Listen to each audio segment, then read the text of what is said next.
afternoon. Chief Justice Brutnell, Secretary Fontes, Attorney General Mays, Treasurer Yee, Superintendent Horn, Mine Inspector Marsh, Speaker Toma, President Petersen, leaders Tehran and Kano, members of the Legislature, Supreme Court, and Corporation Commission, tribal leaders, honored guests, and Arizonans in every corner of our state. It is an honor to join you here today. We gather every year for this annual tradition, but before we begin, I want to take a moment of personal privilege to honor a man who lived his life in this state in service to this state. Mel Hanna, who served as the chair of the Secretary of State's Community Advisory Council during my tenure and a member of the Commission of African American Affairs, passed away last night. His family and friends are in my heart and prayers today. And in the spirit of service that he embodied, let's begin to have candid discussions about the issues facing our state and how we can work together to ensure a better future for every family and community. We are all here because we care deeply about Arizona, its natural beauty, its abundant opportunities, and most of all, its resilient, diverse, and incredible people.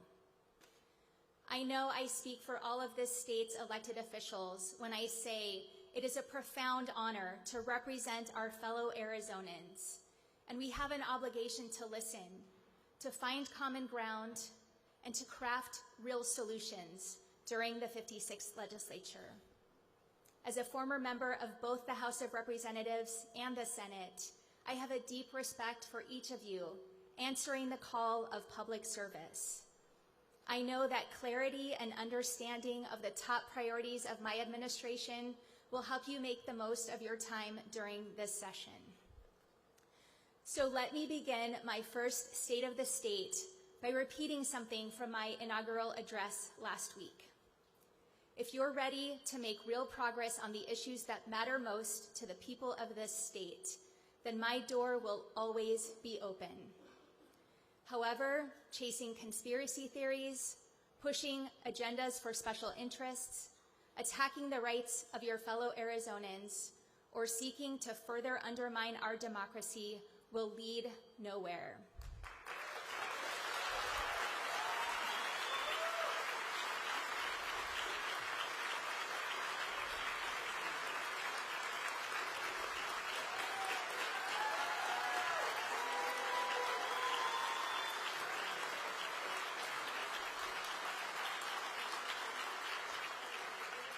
Instead, I would like to extend an invitation.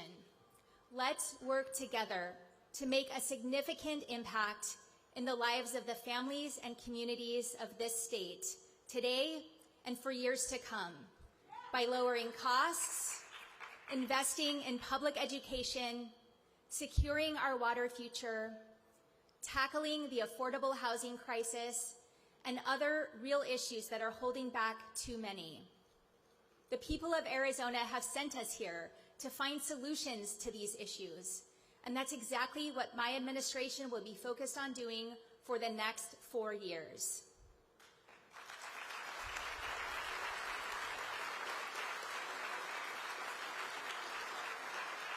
One of the things I learned as a social worker is the power of prosperity. When families are doing well, so many other things start going the same way. And while every issue that we face has complexities, one thing that's not complicated is that the easiest way to change someone's life is to offer them the opportunity for a new or better job. So to Arizona's business community, I want you to know I profoundly believe in the power of prosperity, and I am committed to partnering with you to build on the thriving, dynamic foundation we have in this state, where businesses and the people who make them run succeed together.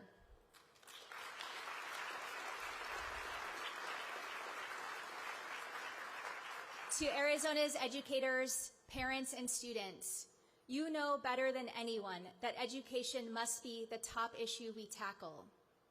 As we work to find solutions, I will always seek and listen to your guidance. To Arizona's tribal governments and nations, your voices will be heard in my administration. Your sovereignty will be respected, and your contributions will be recognized as we move into the future.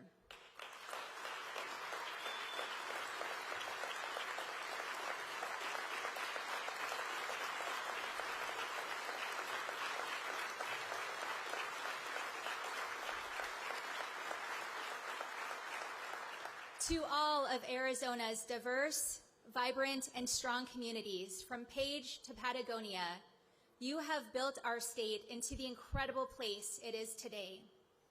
As we go forward into the future, it will take all of us, to maintain our strength, fix our deficiencies, and blaze new trails for the generations that follow. We start this new chapter in a unique position. The state of our state offers promise, and we must act on it. Growing, cutting-edge companies are moving here to tap into our state's top-tier workforce and healthy business environment. However, too many of our rural communities are being left behind because they don't have the infrastructure they need, like high-speed internet. Companies have record job openings, but far too many Arizona residents can't afford rapidly increasing rents or have been priced out of buying a home. We have some of the best K-12 schools in the country, but the state has long failed to live up to its obligation to adequately invest fairly in public education in every community. And we see the results of that.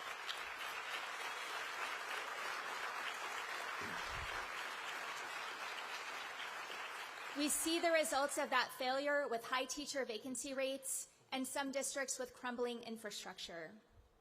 Arizona has stunning landscapes and unrivaled natural beauty. However, we must do more to protect our forests and watersheds from the devastating effects of fire and drought.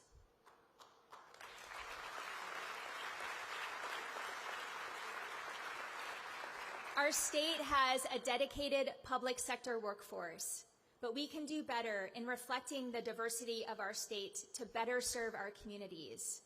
Those who work in public service should feel empowered, and it is our responsibility to ensure barriers to accessibility and opportunities are broken down for all.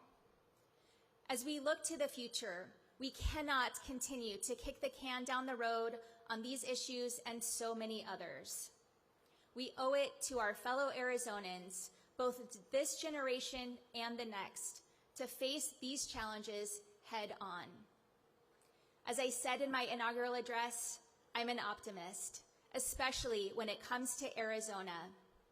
I believe we are the greatest state in this nation. I believe in our educators and our students. I believe in the men and women who protect our public safety every day. I believe in our innovators, risk takers, and entrepreneurs. I believe in our public servants. I believe in the future of our incredible state, and I know you do too. In the late Governor Rose Mofford's 1989 State of the State address, she spoke about difficult choices as she challenged the legislature to do the right thing, funding elementary and high school education, supporting our state's healthcare system access, and other critical challenges of her time. No one should be surprised that Governor Mofford fought for the right thing and chose not to back down from those challenges. She had a deep understanding of what the people of Arizona wanted and what they needed. As a Democratic governor working with Republican lawmakers, she knew when to find bipartisan compromise and when to stand firm in her beliefs. As we begin to write this new chapter for the state we all love, I ask that we all take inspiration from Governor Mofford's actions and look toward the future, to the partnerships we will forge, to the challenges we will overcome together, to the good we will do for our fellow Arizonans. My hope is that when you leave here today, you understand that I and my administration are committed to action and to improving the lives of every Arizonan.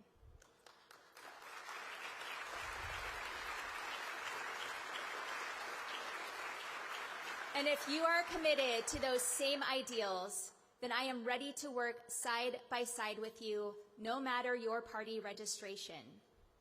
With that, here are my priorities as we build a resilient, innovative, and prosperous Arizona for everyone. Education gave me a chance to climb my way up and build a better life. And I know that's true for countless other Arizonans and for many here in this chamber today. And that's why I've spent so much of my public life fighting for better schools and to level the playing field. And that's exactly what I'll continue to do as governor. However, before we talk about steps we'll take to improve K-12 education going forward, we must first address the potential catastrophe that will happen in just a few months if the legislature does not act to address the archaic funding cap, officially known as the aggregate expenditure limit, by March 1st. As part of last year's budget negotiations, a promise was made that a special session would be called to override this limit that's based on an out-of-date 40-year-old funding formula that's holding our public schools hostage. That promise was not kept. We must make this right.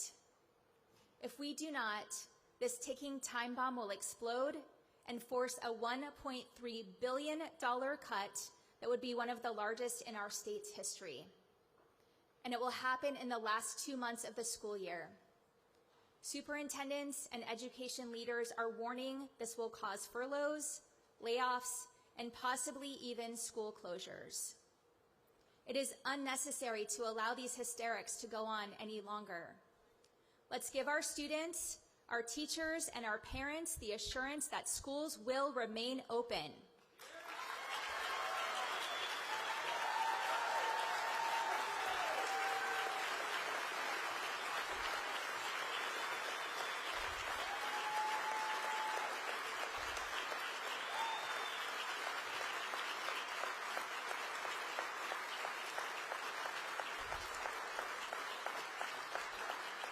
The solution is simple, and it doesn't cost another penny to do the right thing.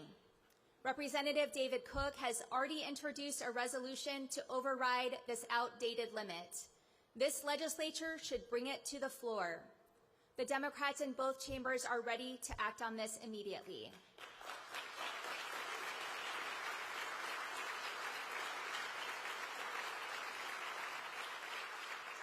Looking beyond this pressing issue, Arizonans have made clear it's time to rebuild and reinvest in our public schools. For years, our leaders have chosen to ignore parents, teachers, and students who know we can have the greatest public education system in the nation, but instead are too often saddled with crumbling infrastructure and crowded classrooms. And rather than doing the right thing and facing these challenges head on, the previous legislature passed a massive expansion of school vouchers that lacks accountability and will likely bankrupt this state. In fact, funding this expansion is poised to cost Arizona taxpayers an estimated $1.5 billion over the next 10 years if left unaddressed. That's why when my budget is delivered on Friday, you will see that it truly invests in public schools and students, ensuring we are a prepared Arizona. We will begin with our public school teachers, who continue to be caught in the middle of crises of our own making, and for thousands of them, it's too much. 1 in 4 teachers leave Arizona schools each year, which is the highest rate in the nation. As a result, more than 2,500 classroom educator positions are vacant. As the sister of 2 public school teachers, I see how hard they work every day on behalf of their students. So to the teachers and education support professionals of our state, I see you, I respect you, and I will always stand up for you.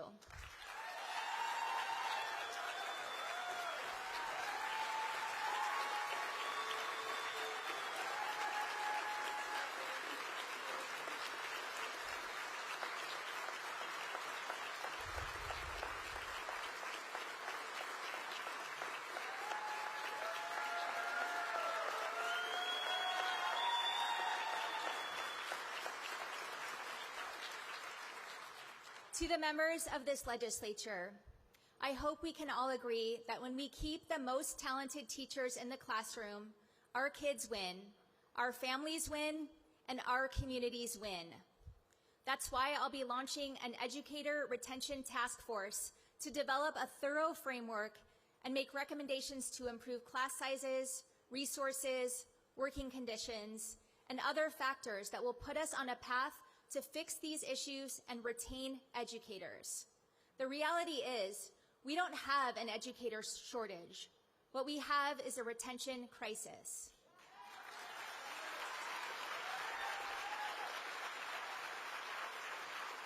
There are too many amazing professionals who have walked away from the career they love because of the uncompetitive salaries, onerous policies, and unfunded mandates this state has chosen to implement that rob educators of the joy of teaching.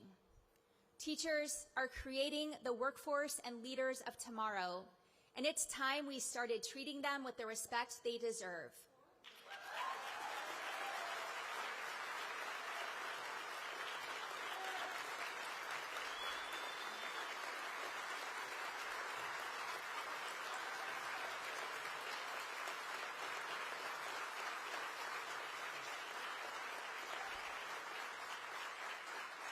For the last 5 years, Arizona has been involved in a lawsuit about school facilities funding. Last week, with support from Attorney General Mays, my office led the successful effort to put the brakes on a costly and wasteful trial scheduled to start today so that we can focus on solving problems instead of needlessly paying lawyers millions to fight in court.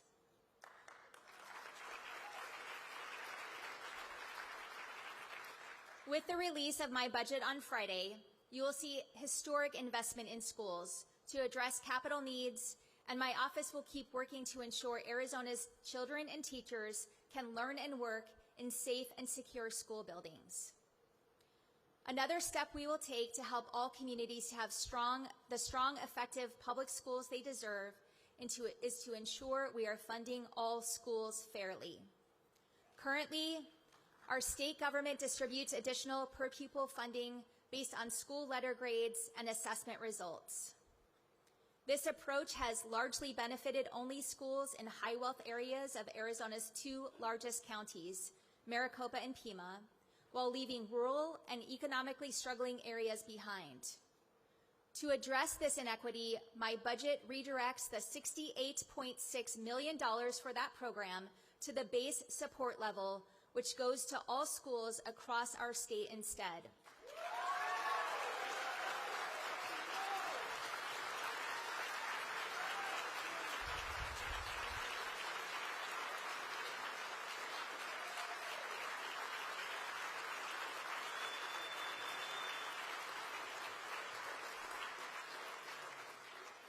Let me go on the record to say that any school that accepts taxpayer dollars should have to abide by the same accountability standards that all district schools do.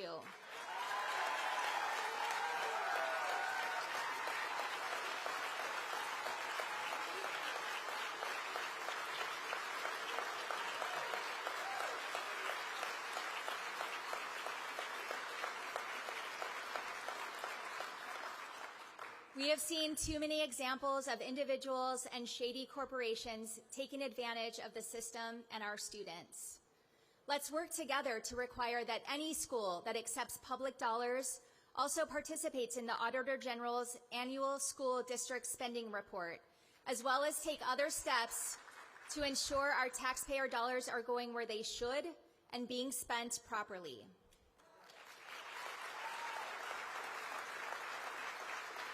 Beyond this work to ensure transparency for how taxpayer funds are spent, there are other direct actions to support our schools and students. We need to prioritize hiring social workers and counselors for our schools to address the mental health crisis among children and teens. Currently, each counselor in an Arizona school provides services for more than 700 kids on average. That is the highest ratio in the nation and nearly 3 times the recommended standard. That's unacceptable, and we must do better.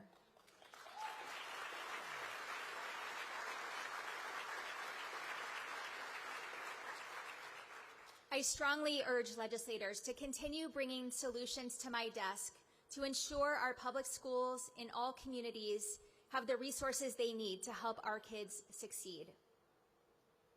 Let us now turn our attention to opportunities for our state's next generation after they graduate high school, where my administration will work to help create access to a wide range of education opportunities as they embark on the next chapter of their lives. That means investing in community colleges, particularly in rural Arizona.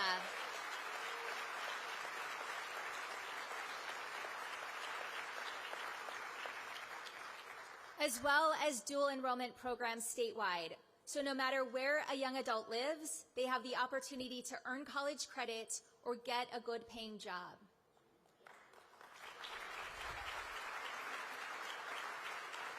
For tens of thousands of other students, choosing to pursue a 4-year degree from one of our state's major public universities is the right path. And make no mistake, we have 3 of the finest colleges in the country right here. Arizona State University, Northern Arizona University, and the University of Arizona all produce workforce-ready graduates, attract millions of dollars in investments, and push the boundaries of knowledge and innovation. They are incredible resources for our state's residents and for the entire nation, and we must continue to improve access to these institutions for higher learning. That's why we're expanding the Arizona Promise Scholarship Program, which last year made college more affordable for over 4,000 families, by including funding capacity for an additional 10,000 students who will now have an opportunity to pursue a college degree but otherwise would have been held back by the associated costs.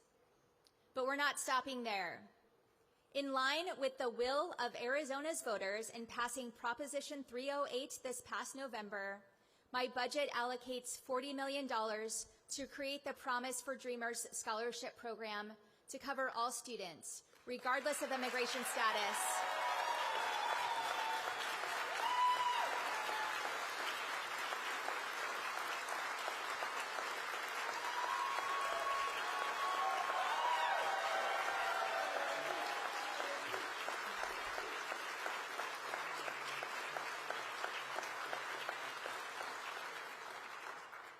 My administration is ready and willing to work with any member of this legislature to find additional solutions.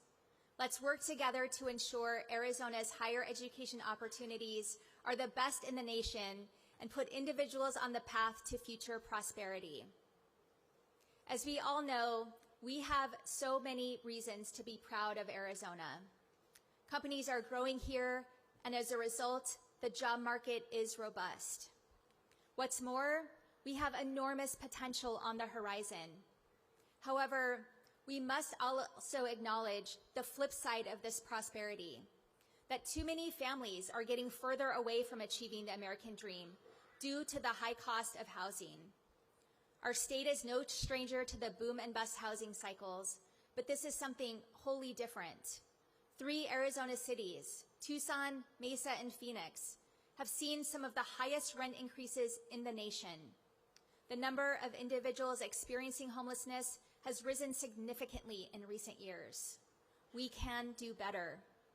Let's work together to ensure that here in Arizona, any person who wants to achieve the American dream or have a safe roof over their head can do so.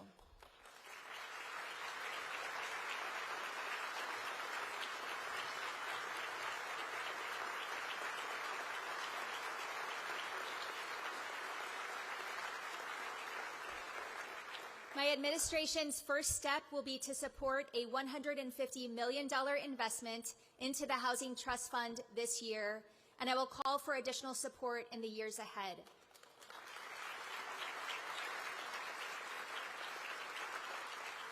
In addition to these measures, last week I signed an executive order reestablishing the Interagency and Community Council on Homelessness and Housing. This council will help coordinate and foster collaboration among state and local agencies, the private sector, and nonprofits to help identify solutions for individuals and families experiencing homelessness or struggling with housing affordability. Beyond housing, our efforts to support individuals and families must address the rising costs of everyday items and services. Even as our state continues to be an incredible place to live and work, we can do more to help our fellow Arizonans get ahead.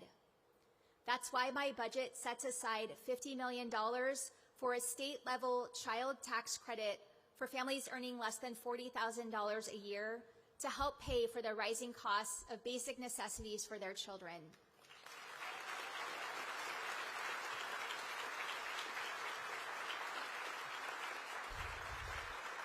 We will also help lower costs for Arizona families by exempting diapers and feminine hygiene products from our state sales tax.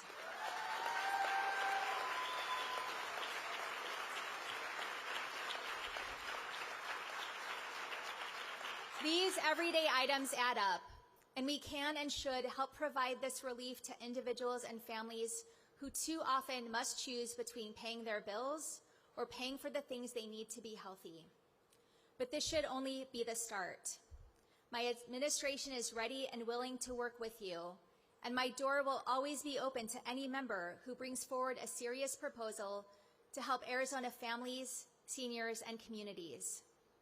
Let's work together to find ways to lower costs and help every community across our great state thrive economically.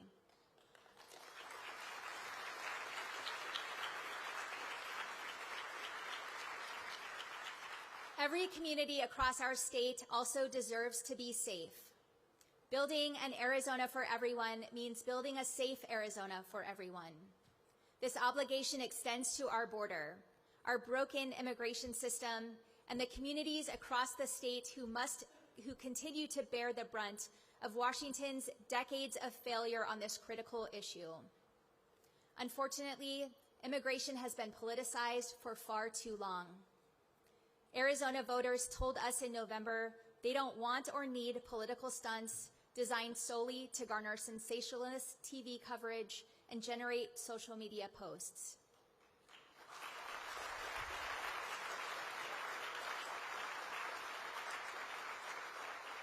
Speak to leaders in border communities and across our state, and it's clear they need real solutions after decades of failed leadership by both parties. We must take a holistic, realistic, and humane approach to help solve this issue. That means supporting sheriffs and local law enforcement in impacted communities, and it also means supporting community centers and hospitals. I am encouraged by the White House's recent actions to finally visit the border and to start proposing real steps to begin addressing the problems of the current system. And while optimistic, I will also continue to push Congress to do its job and pass comprehensive immigration reform.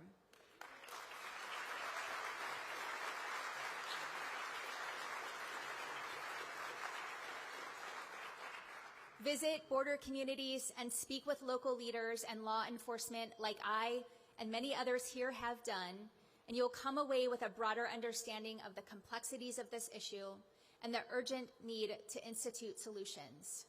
That's why I have invited Homeland Security Secretary Alejandro Mayorkas to visit the border with me and meet with community leaders, sheriffs, nonprofit representatives, and business executives in impacted communities who all want effective and humane solutions to this long-time challenge. I look forward to working with law enforcement, nonprofits, and community leaders throughout my time in office to identify real solutions, hold the federal government accountable, and create a safe Arizona for all its residents.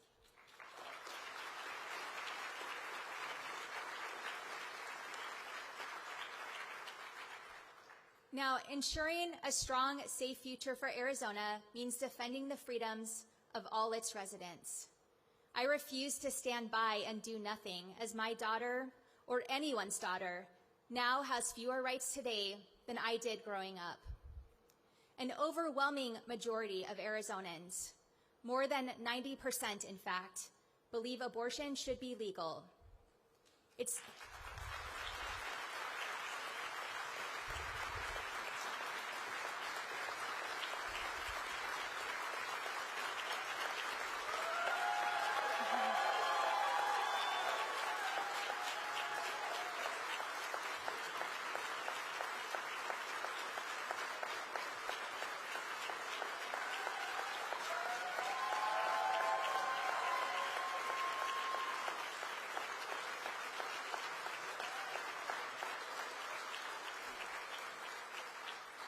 It's time we all heed the message of the people of this state and meet this moment to ensure that we can always make our own healthcare decisions. My administration will always protect reproductive freedom for all Arizonans. I will not support, and I will use every power of the governor's office to stop any legislation or action that attacks, strips, or delays the liberty or inherent right of any individual to decide what's best for themselves or their families.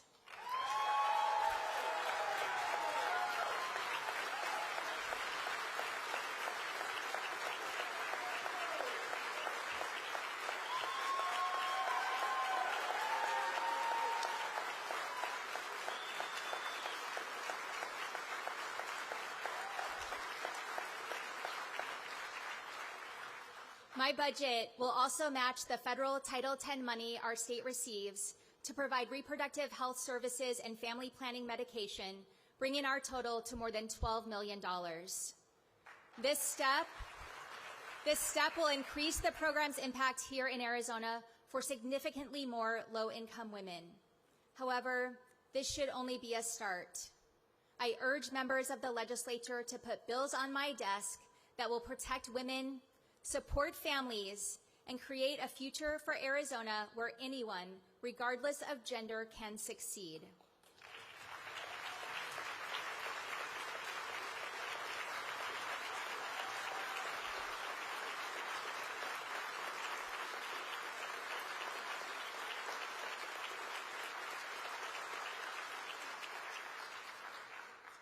Finally, none of the solutions or even the future I've spoken about today will be possible without our state's most precious resource, water. We must talk about the challenge of our time. Arizona's decades-long drought over overusage of the Colorado River and the combined ramifications on our water supply, our forests, and our communities. We are in a critical moment where we must be unified, where we must form new and stronger partnerships, and where we must find bipartisan solutions at a local, statewide, and national level. This issue does not stop at state or international borders. We will all thrive together in the future, or we will all be left with the catastrophic results of our failures. From the work our current Senators Sinema and Kelly are leading, to the accomplishments of former Senator John Kyle and former Governor Bruce Babbitt, to decades of efforts by Arizonans before them, our state's leaders are at their best when they reach across the aisle for pragmatic solutions on this issue.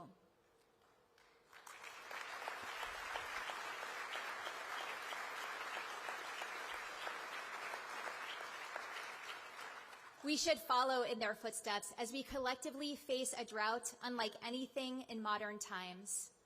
On January 1st, the Colorado River Tier 2 mandatory water cuts went into effect, meaning Arizona will lose 21% of our water that comes from the most important river in the country. This equates to reducing our usage by 592,000 acre-feet just this year. We must also all understand this. Barring a miracle from nature, it will likely get worse before it gets better. This should be a wake-up call for all of us, because it will take all of us to solve it. Legislators, public officials, the business community, each and every one of us must commit to the partnerships needed to avoid this. The foundation of those partnerships must be rooted in transparency and honesty about the facts and what we are collectively facing. For those reasons, In the next few minutes, you'll receive a previously unreleased report by the Department of Water Resources that shows that portions of Phoenix's Far West Valley are currently short of the 100-year Assured Water Supply Program by 15% today. This report unequivocally shows that we have to act now, or this will only be the first new area that faces this kind of shortage. I don't understand and do not in any way agree with my predecessor choosing to keep this report from the public and from members of this legislature. However, my decision to release this report signals how I plan to tackle our water issues openly and directly.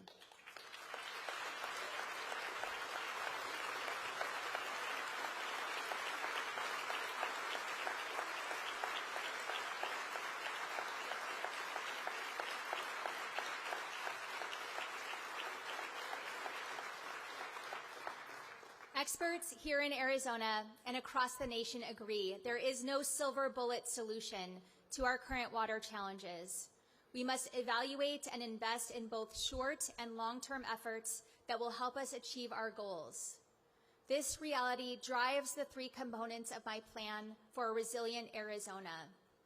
First, my administration has heard loud and clear that reestablishing the Governor's Energy Office is a priority for communities across the state. In response,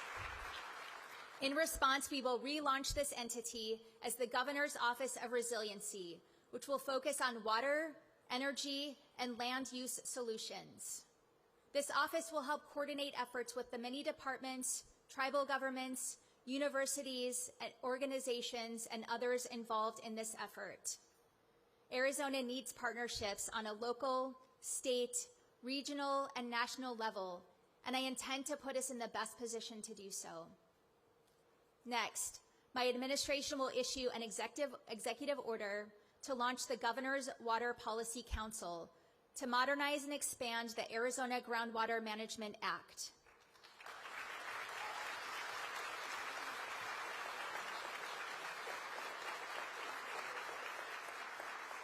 Facing our current reality, it's time to update groundwater management tools and protect groundwater supplies, particularly in our rural communities.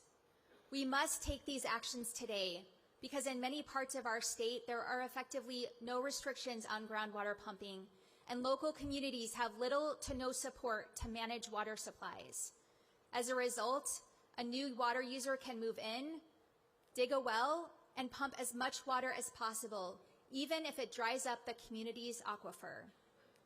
This is why you see a Saudi Arabian conglomerate pumping local groundwater nearly unchecked in La Paz County today to grow water-intensive crops and send them to the other side of the planet.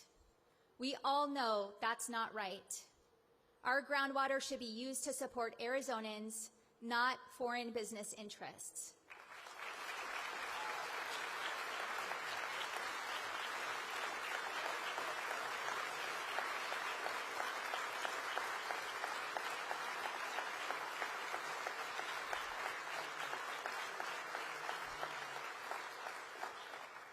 Let's close this water poaching loophole and work together to modernize the Arizona Groundwater Management Act.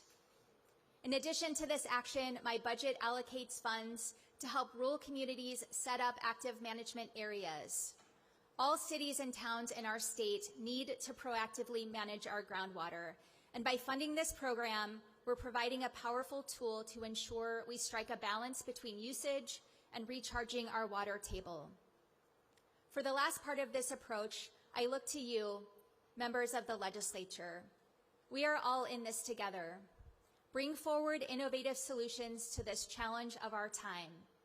We cannot let the same old partisan fights drag us down.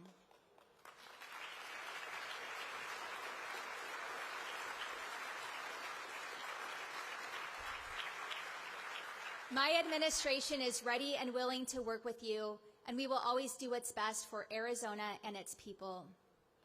It is my belief that we all understand the gravity of the challenges before us, and it is my hope that we will use this opportunity to once again prove to the people of our state the nation, and around the world Arizona's visionary leadership when it comes to ensuring a stable water supply for the millions of people who call this place home.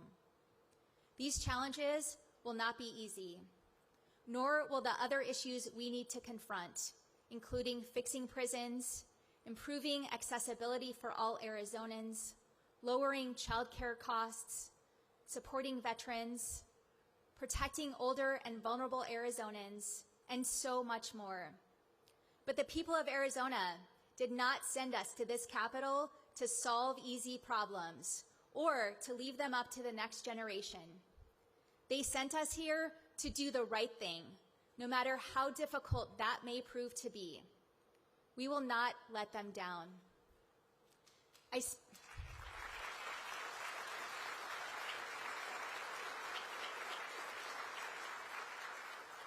I spoke earlier in these remarks about Governor Mofford and how she challenged lawmakers to choose action to solve the challenges of their time. Perhaps nothing in her speech did more to drive home the urgency of the time than these words she shared in the conclusion. We cannot delay. Opportunities fade. Arizona's future hangs in the balance. I say to you, join with me in making these difficult decisions, and together we will journey towards the next frontier. They did just that, and together they put Arizona on a path to prosperity and improved the lives of millions of families. It is my sincere hope that we can do the same at this moment more than 30 years later.